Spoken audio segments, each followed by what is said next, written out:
بنا لو، جماعی کو اللہ کی رضا کے لیے قائم کرو.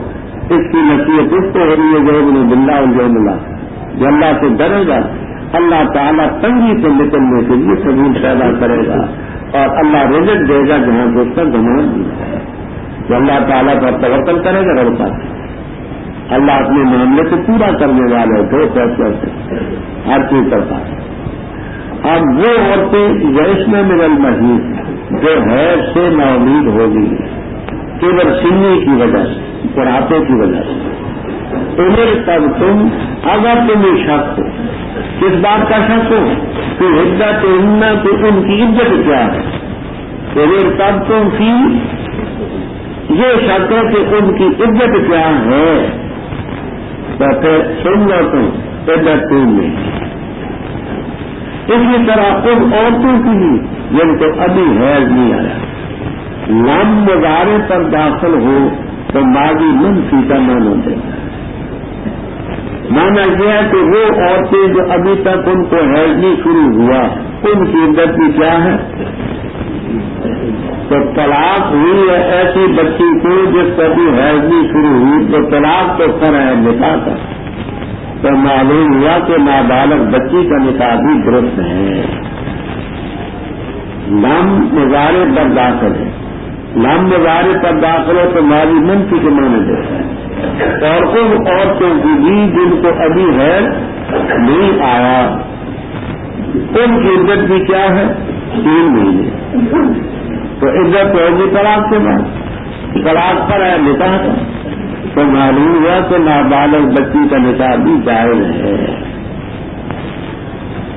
تو عائشہ صدیقہ رضی اللہ تعالیٰ عنہ کا نکاح 6 سال کی عمر میں نابالغ، اور حمل والی جو ہے ان کی عدت یہ ہے کہ وضع حمل متعلقہ ہو تو متوقع ہونا غور رکھو. جو اللہ سے ڈرا اللہ اس کے لیے اپنے معاملے سے آسانی کرے گا. یہ اللہ کا حکم ہے تمہاری طرف اتارا، یہ اللہ سے ڈرا جو تک کے ہم وہ سیاح کی ہوئے ہوئے. اور ان عدت والی بیویوں کو جو عدت گزارتی ہیں ان کو ٹھہراؤ جہاں تم ٹھہر کے اپنی طاقت کے مطابق. جس عورت کی عدت ہو اس کے لیے مکہ اور سکنا طویل بات ہے. امام ابو حنیفہ رحمہ اللہ تعالیٰ کے نزدیک مکہ یا سکنا.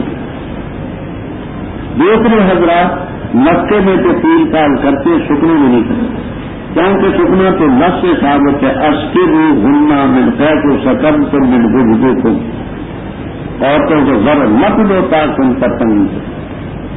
اگر حمل والی ہوں تم پر تنگ. امام شافعی رحمہ اللہ تعالیٰ یہاں سے استعمال کرتے ہیں کہ اس سے معلوم ہوا کہ حمل نہ ہو تو پھر خرچ نہ کرو، پھر نہ کریں.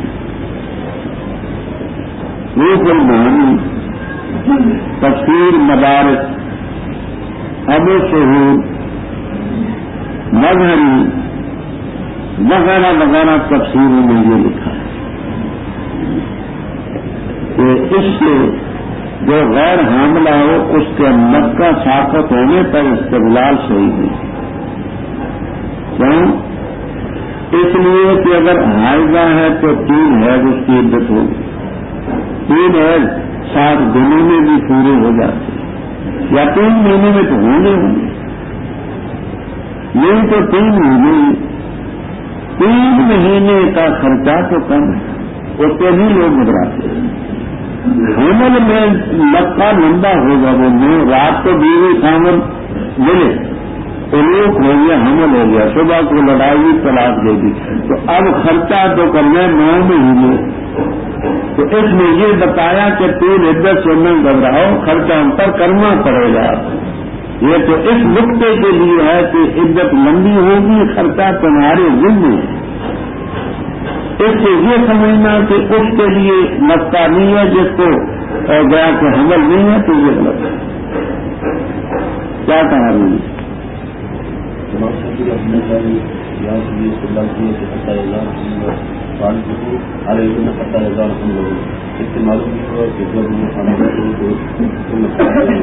اور اگر حاملے میں دوستی نسخہ دینا نہیں. روح المعانی، ابو سعود، مدارک، تفصیل کبیر وغیرہ نظر کبیر میں نہیں مظہری بغیر نجی جواب دیا ہے کہ اس کے لیے یہ ثابت متاثر غیر حاملہ کو یہ نقطہ دینا نہیں ہے، بلکہ جس عورت کو خیر بتاؤں جو اس کے جلدی ختم ہوگی تو تھوڑا سا خرچہ ہے، اس طرح جس کو خیر نہیں ہے تو اس کے 3 مہینے کا خرچہ تو تھوڑا ہے. اور یہاں یہ ہے کہ اگر وہ قابل پوری عزت نقطے سے آدمی کو بناتا ہے تو رب نے فرمایا کہ اولاد کے حمل ہوں تو نقطہ کرو ان پر. یہاں تو جو نقطہ زیادہ آتا ہے اس لیے فرمایا کہ ان کا نقطہ تمہارے ذمہ ہے، اس سے ڈرو نہ. فرمایا خطہ کے بچے کو دلے. اب اگر وہ بچے کو دور کریں تو ان کو اجرت کی. آپ دوسرے پاروں میں پڑھ چکے ہیں کہ بیوی جب تک نکاح میں ہو بچے کو دودھ پلائے تو اجرت لینے کی مجاز نہیں ہے، کیا نام بچہ خاوند سے دلے. اب جب اس کو طلاق ہو جائے، طلاق کے بعد اپنے بچے کے سلسلے میں کچھ معاوضہ لینا چاہے تو پھر اب طلاق کا مسئلہ ہے تو ان کو اجرت، اور آپ اپنے حکم کرو، مشورہ کرو، ایک دوسرے کو بنائی کر. تنگی کرو گے تم، تنگی کا یہ معنی کہ عورت زیادہ اجرت لیتی ہے، خاوند کی توفیق نہیں. خاصا طور جو لہو کی ضرورت آگے اب جس کا حمل ہے اس اب کے لیے کوئی اور عورت دوست بنانے چاہیے. ہر آدمی اپنی گنجائش سے خرچ کرے. امیر اپنے اندازے سے، محمد گزرا علیہ رزق جس کا رزق کی تنگی ہے اپنے اندازے سے جو اللہ نے دیا.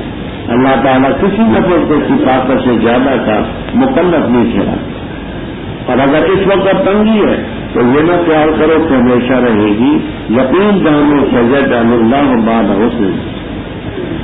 اور کتنی بچیاں تھی نافرمانی کی انہوں نے اپنے رب کے حکم کی اور اس کے رسولوں کی، بس ہم نے حساب لیا ان سے حساب سب اور سزا بھی ہم نے اس بچی کو سزا اوپری.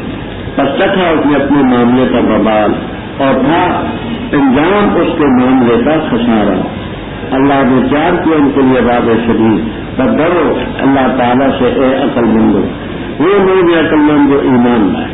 تاکہ چندہ نے نازل کیا تمہاری طرف ذکر.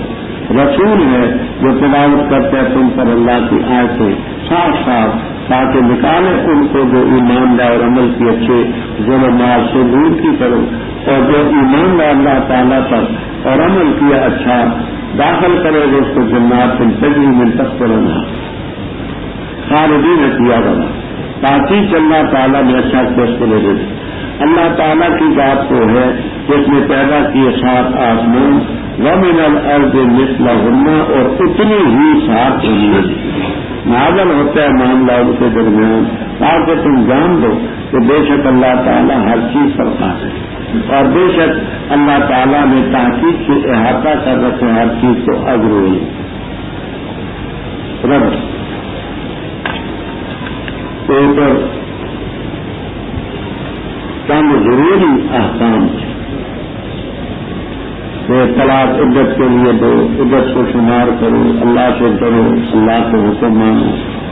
آپ فرماتے کہ نافرمانی نہ کرو. اللہ کے حکموں کی نافرمانی کرو گے تو دیکھ لو کتنی بچیاں رب کے حکم کی نافرمانی کی، رسولوں کی نافرمانی کی. ہم نے سخت سزا دی.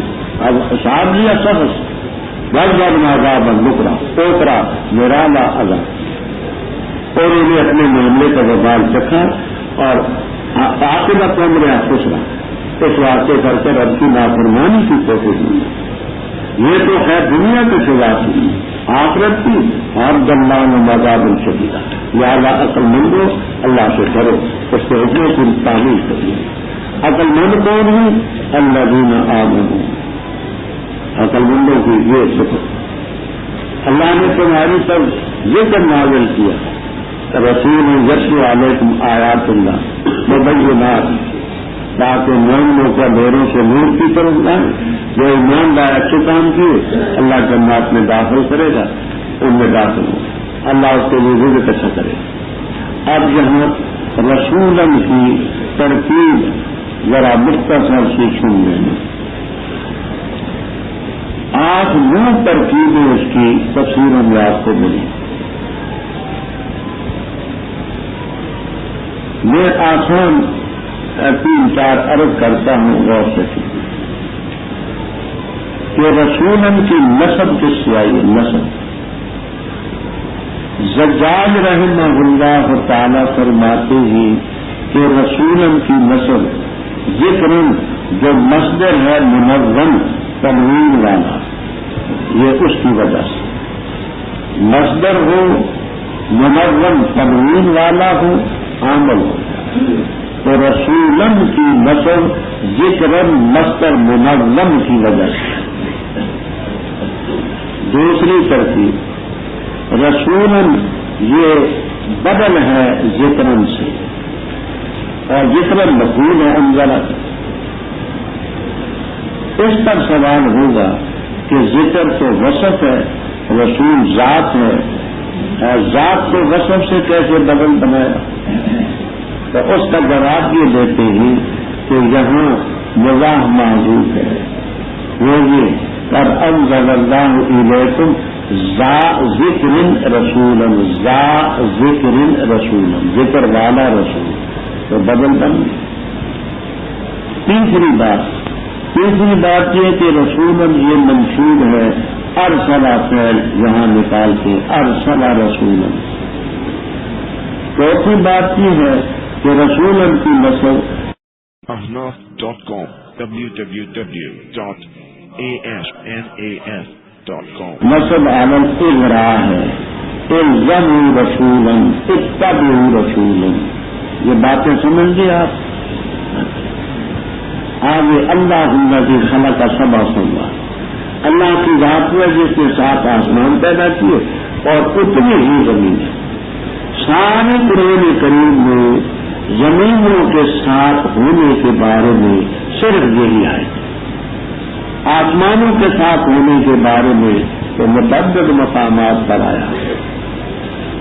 ان زمینوں میں بھی خدا کا حکم اترتا ہے، لتعلموا اخبرکم لتعلموا علمکم لتعلموا، جان لو کہ اللہ تعالیٰ ہر چیز پر قادر ہے، ہر چیز کا علم احاطہ ہے۔ اب یہاں ایک طویل و جیل بات چلتی ہے، وہ لمبی تفسیروں میں ہے، چھوٹی تفسیروں میں نہیں ہے۔ تفسیر ابن کثیر، روح المعانی، البحر المحیط، تفسیر کبیر وغیرہ وغیرہ تفسیر۔ وہ ایک حدیث ہے ابن عباس رضی اللہ تعالیٰ عنہ کہ 7 زمینیں ہیں اور اللہ تعالیٰ نے ان میں بھی پیغمبر بھیجے، آدم کا آدم تم، نوح کا نوح تم، ابراہیم کا ابراہیم تم، الحدیث حدیث بھی ہے۔ اس حدیث کے سلسلے میں طویل بات، محدثین کو ایک طبقہ اس حدیث کو کہتا ہے کہ یہ حدیث فی بطارتن، یہ منکر حدیث ہے، صحیح احادیث کے خلاف ہے۔ اس میں ایک راوی ابو جفان حضرت ابن عباس اس کی ملاقات دی۔ ایک طبقہ اس حدیث کو سندن کمزور کرنے کے درد ہے، دوسرا طبقہ کہتا نہیں، ایک سند نہیں، اسانید متعددہ ہیں، رنگ مل کر کے یہ روایت استقلال کے قابل ہے۔ پھر اس سلسلے میں ان حضرات نے لوگ ان کا نور حکم و محمد ان کا محمد حکم صلی اللہ علیہ وسلم آگے ٹکڑا یہ دیا ہے۔ اس سلسلے میں 2 بزرگوں نے کتابیں لکھی۔ پہلی ہے دفع الوسواس عن اثر ابن عباس، جو مولانا عبد الحی لکھنوی رحمہ اللہ کا تبع شدہ کتاب، دفع الوسواس عن اثر ابن عباس۔ اور دوسری حضرت محمود رحمہ اللہ تعالیٰ کی کتاب ہے تحذیر الناس عن اثر ابن عباس، اسی کی تشریح میں لکھی۔ تو الغرض میں تطویل میں اختیار کرتا اور عادت بھی نہیں، صرف اشارہ کیا میں نے کہ بعض حدیث میں کلام کرتے کہ منکر حدیث ہے اور موقوف ہے، منقطع ہے، دوسرے کہتے نہیں، تعدد سند صامد طرف کی وجہ سے قابل استقلال ہے اور اس کا مفہوم آگے بیان ہے۔ بسم اللہ الرحمن الرحیم۔ اے نبی صلی اللہ علیہ وسلم، کیوں حرام کرتے وہ چیز اللہ نے تیرے لیے حلال کی؟ چاہتا ہے تو اپنی بیویوں کی رضا، اللہ تعالیٰ غفور الرحیم ہے، تاکہ تو اس نے غرض کیا تمہارے لیے چھوڑنا اپنی قسموں کا، اور اللہ تعالیٰ تمہارا آقا ہے اور وہ علیم حکیم۔ اور جب مخفی کی نبی نے اپنی بیویوں میں سے بات کی طرف حدیثاً بات، اور جس وقت خبر دی اس نے بیوی نے اس کو اور ظاہر کر دی اللہ تعالیٰ نے، اطلاع دے دی اللہ تعالیٰ نے اس کو اس پر تو جتایا بعض غصہ اور اعراض کر کے پاس فرمایا، اور جس وقت خبر دی اس بیوی کو تو کہا اس نے کس نے خبر دی آپ کو؟ فرمایا مجھے خبر دی علیم خبیر۔ اگر تم دونوں توبہ کرو اللہ کی طرف تب تاکید سے مائل ہوں دل تمہارے، اور اگر تم آپ کے خلاف مظاہرہ کرو گی تو بے شک اللہ تعالیٰ آپ کا آقا ہے، اور جبرائیل اور صالح المومنین اور فرشتے اس کے بعد امدادی قریب ہے تیرا دوستا۔ اگر وہ طلاق دے دے تمہیں یہ کہ بدل جائے اس کے لیے بیویاں بہتر تم سے مسلمات مومنات قانتات اطاعت کرنے والی تائبات عابدات صالحات روزہ رکھنے والی سیدات اور ابکار۔ اے لوگوں جو ایماندار ہو بچاؤ اپنی جانوں کو اور اپنے آل و عیال کو آگ سے، وقود ان کا ایندھن ان کا انسان اور پتھر ہوں گے، ان پر فرشتے ہیں جناب سخت شباب سخت، نہیں نافرمانی کرتے اللہ کی اس چیز میں جو اللہ نے ان کو حکم دیا اور کرتے جو حکم کو دیا گیا۔ اے لوگوں جو کافر ہو مت عذر پیش کروا کے دن پختہ بات ہے تمہیں بدلا دیا جا رہا ہے اس کاروائی کا جو تم کرو۔ رب آپ نے پہلے پڑھا کہ بیویوں کی دشمنی کبھی کبھی طلاق تک نوبت پہنچا، اور انہیں بیویوں کی دشمنی غلط کاروائی کبھی جہاں تک نوبت پہنچاتی ہے تو حلال کو حرام کرنا پڑتا، یعنی ان کی غلطی یہاں تک نوبت پہنچاتی ہے کہ حلال کو حرام کرنا پڑتا۔ اب شان نزول سمجھے سورۃ التحریم کا حضرت صلی اللہ علیہ وسلم کا معمول تھا عصر کی نماز کے بعد تمام بیویوں کے کمروں میں پھرتے تھے، جو آخر میں بیوی کی پہلے اس کے کمرے میں پھر دوسرے پھر تیسرے، اور پھر آخر میں حجرہ ہوتا تھا حضرت عائشہ صدیقہ کا، ساتھ حضرت پہلے حفصہ کا پھر حضرت عائشہ رضی اللہ، 2-3 منٹ کا سمے جتنا وقت ہوتا تھا وہاں گزارتے، سب سے پوچھتے تمہیں کس چیز کی ضرورت ہے، کس چیز کی ضرورت ہے، گھریلو سودوں کی ضرورت ہوتی رہتی ہے۔ اتفاق کی بات ہے زینب بنت جحش رضی اللہ تعالیٰ عنہ کے پاس شہد آ گیا حسن انگبی، آپ شہد کو بہت پسند کرتے تھے، وہ انہوں نے شہد پیش کیا اور آپ نے کھایا، تو شہد کھانے کے سلسلے میں وقت ذرا زیادہ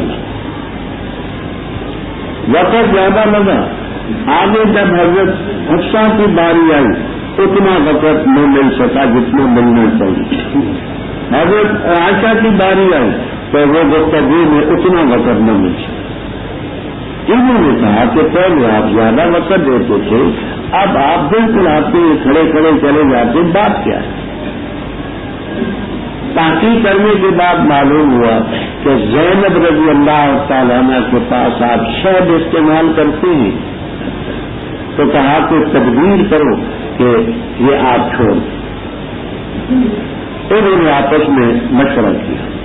مغافیر مغفور ان کی جمع ہے، ایک گود ہوتا ہے درخت کا، وہ گیا کہ شہد کی طرح اس کی بو ہوتی ہے، تو جب ان میں سے ایک کے قریب آئے تو آپس میں دونوں کا مشورہ تھا کہ حضرت ایسے ہے کہ آپ نے عقل پر مغافیرہ، آپ نے مغفور کھایا ہے، آپ سمجھ گئے ذہین آدمی کے بات کو کیا تک سمجھتا ہے؟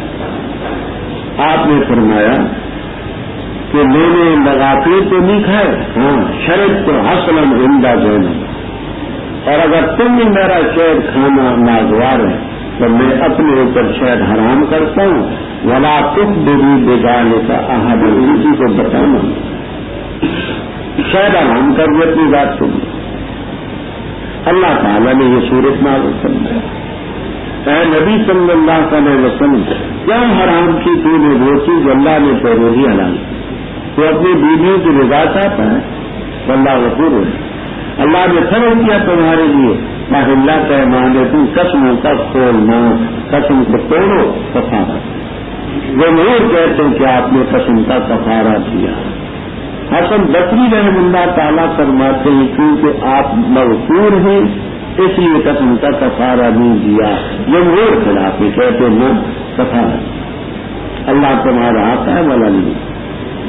جب آپ نے اپنی ایک بیوی کو آہستہ بات کی، وہ بیوی کی حفصہ رضی اللہ تعالیٰ، اب یہاں سے یہ بھی ثابت ہوا کہ نبی کی بات پر حدیث کا مطلب اطلاق ہوئے، اثر نبی الی بعض الفاظ حدیثہ، نبی کی بات پر حدیث کا اطلاق ہوا اور اس نے خبر دے دی۔ حفصہ رضی اللہ تعالیٰ نے خبر دی عائشہ صدیقہ کو کہ دونوں کی بات ایک تھی، اللہ تعالیٰ نے آپ کو اطلاع دے دی کہ آپ کی خبر بیوی نے افشا کر دی، تو آپ نے حضرت حفصہ کو بعض خبر پہنچائی، اور وہ حفصہ وہ جو شہد کا قصہ تھا میں نے کہا تھا میں نے آرام کیا ہے وہ تو نے آگے چلا دی، سارا قصہ تو نہ بتایا تاکہ زیادہ شرمندہ نہ ہو، لیکن کچھ نہ کچھ احساس کا پڑتا رہا۔ اور جس وقت آپ نے خبر دی اس بیوی کو اس کی کہ تو نے آگے خبر چلائی، وہ کہنے لگے من بات ہوگا، حضرت آپ کو کس نے بتایا کہ میں نے خبر آگے بتائی؟ فرمایا مت دانی والی آگے سے یہ مسئلہ بھی ثابت ہوا کہ آپ کے گھر میں بیویوں کا عقیدہ بھی حاضر ناظر ہونے کا نہیں ہے، اور بیویوں کا عقیدہ بھی یہ نہیں ہے کہ آپ غیر جانتے ہیں۔ اگر یہ عقیدہ ہوتا تو خفیہ میٹنگ کرنے کا، ساز باز کرنے کا معنی کیا ہوگا؟ ahnaf.com www.asnas.com اور یہ چلتے کہ مندا کا آزاد کو کس نے بتایا؟ بیویوں کا عقیدہ بھی حاضر ناظر کا، بیویوں کا عقیدہ بھی ہے نبی کے علم ہے۔ اللہ تعالیٰ فرماتے ہیں اگر تم توبہ صلی اللہ کی طرف فقط سغت قلوبکم، یہ دیکھیے ان تقیدہ شرط جگہ اکثر محسوس مانتے ان تقیدہ اللہ تقبل یا تقبل توبہ کو نہ، بعض یہ نقل نکالتے بعض تقبل تمہاری توبہ قبول، آگے اس کی دلیل ہے کہ تمہارے دل یا کہ پہلے ہو چکے تھے اس لیے توبہ کرو۔ مولانا بولے تو بڑا جزا نکال، اگر توبہ کرو تمہاری توبہ قبول ہوئی، فقط صبر بس تاکید سے پہلے ہو چکے تھے دل تمہارے، یعنی ان میں آپ کے خلاف سازش کی۔ دوسرے حضرات فرماتے ہیں یہ فقط سغت قلوب حکومت جزا ہے، مانا جی ہے اگر توبہ کرو تم اللہ کی طرف بس تاکید سے تمہارے دل مائل میں توبہ کی طرف ان میں استعداد اور قابلیت ہے، اور اگر آپ کے خلاف تم تظاہرہ تظاہرہ تو ایسا ہوگی آپ کے خلاف مظاہرہ کرو گی، اللہ تعالیٰ ہوا مولا ہوا جبریل و صالح المومنین اور پھر اس کے بعد اللہ۔ یہاں ایک نحوی اشکال ہے، وہ یہ ہے کہ جبرائیل اور صالح اور ملائکہ کو رفع کیسے ہے، حالانکہ لاغتوں کا نہ ہوتا تو جنگا مستعد کا ہوتا، یہ رفع کہاں سے ہے؟ فرماتے کہ لفظ اللہ جو ہے وہ تو اسم ہے انا کا، تو لفظ اللہ کا جو محل ہے اس طرف محل انما ہوتا تو محل اس طرف آتا، انما ہوتا تو محل اللہ کا رہتا۔ تو یہ جبرائیل و صالح المؤمنین ملائکہ اس کا لفظ اللہ کے محل پر ہوتا، نہ کہ لفظ قریب ہے کہ رب تمہارا، رب اس کا اگر وہ تمہیں طلاق دے دے تو بدل دے بیویاں بہتر سمجھے، جہاں ان شرطی ہے، شرط کا خارج میں طاقت ضروری نہیں ہوتا، مسلمات مومنات عبادت کرنے والی توبہ کرنے والی اطاعت کرنے والی توبہ کرنے والی عابدات۔ صالحات کے آپ پہلے میں صالحین میں پڑھ چکے، ایک صالحات کے معنی روزہ رکھنے والی، سیاحت امتی افہام حدیث کے پیسے، دوسری صالحات کا معنی کرتے مہاجرات ہجرت کرنے، کیونکہ ہجرت میں خیر و سیاحت کو کلمہ سنت ہوتا ہے۔ صحیح بات وہ جن کے پہلے نکاح ہو چکے ہیں، اب کار وہ جو بات اگر اللہ تعالیٰ ممکن ہے اگر تمہیں طلاق دے دی تو ایسی بیویاں لا یاد ہوگا پہلے واؤ سمانیہ کی ایک بات تھوڑی سی گزری، آپ نے سورہ توبہ میں بھی پڑھی، التائبون العابدون السائحون میں، اور پھر 15ویں پارے میں بھی پڑھی تھی، اور پھر آگے سورہ زمر میں بھی آئی تھی۔ روزہ پر ریان کی اسولت القرآن وغیرہ میں یہ لکھا ہے کہ نحویوں کے نزدیک ایک واو ہے جس کو کہتے واو سمانیہ۔ واو سمانیہ کا یہ معنی ہوتا ہے کہ جنسی کے لحاظ سے 8ویں مقام پر آئے یا وہاں کی عدد 8 کا اس کے بعد آئے، اس کو کہتے واو سمانیہ۔ وہ آپ نے ان اللہ اشتری من المؤمنین انفسہم کے رکوع میں پڑھا ہے، مومنوں کی صفت نکال دے تاکہ آپ کو اچھی طرح سمجھ آ جائے۔ 11واں پارہ ان اللہ اشتری من المؤمنین انفسہم۔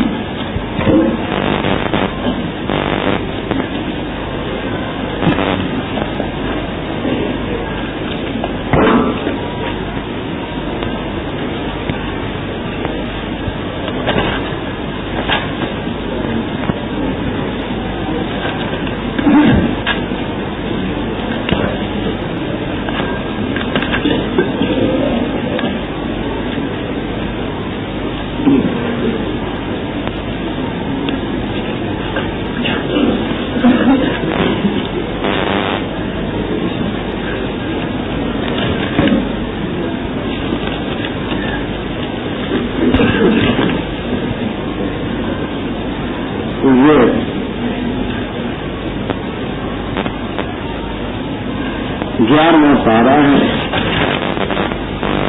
اور 11ویں پارے کا کتنا رکوع ہے؟ 30واں، اور سورت کا ہے 12واں ختم ہے۔ اس میں آگے دیکھیے التائبون العابدون، 2 الحامدون، 3 السائحون، 4 الراکعون، 5 الساجدون، 6 الآمرون بالمعروف، 7 ان 7 پر نہیں ہے، واللاہون 8ویں پر آئے۔ اور یہاں دیکھیے مسلمات 1، مومنات 2، قانتات 3، تائبات 4، عابدات 5، سائحات 6، سیدات 7، ان پر واو نے 8ویں میں۔ اور اصحاب کہف جو تھے وہ اصحاب کہف میں کہیں گے سبعۃ و ثامنھم، تو وہاں ثامن کا لفظ آتا ہے، پہلے نہیں ہے، وثامنھم میں واو سمانی ہوتا ہے۔ اور سورہ زمر میں آپ نے پڑھا